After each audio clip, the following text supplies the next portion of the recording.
అందరికీ నమస్తే. నేను మీ స్నేహ. ఒక్కసారి ఈ వీడియో చివరి వరకు చూడండి. ఇక్కడ కనిపిస్తున్న వాళ్ళంతా కూడా మన సబ్స్క్రైబర్స్. వీళ్ళంతా కూడా మన ఫ్యామిలీ మెంబర్స్. నిజంగా చాలా చాలా హ్యాపీగా అనిపించింది.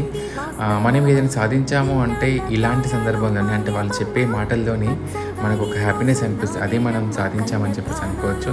వాళ్ళంతా కూడా మన వీడియోస్ అన్నీ చూస్తూ ఉంటారు. వీళ్ళంతా వాళ్ళ ఫ్యామిలీ మెంబర్స్. మన వీడియోస్ అన్నీ చూస్తూ ఉంటారంట. సో నా బ్లెస్సింగ్స్ కూడా తీసుకున్నారు వాళ్ళ ఫ్యామిలీ మెంబర్స్ అందరూ కూడా. And thank you so much. మీ అందరి ప్రేమ అభిమానం నాకు ఎప్పుడు ఇది విధంగా ఉండాలని మనస్ఫూర్తి కోరుకుంటున్నాను.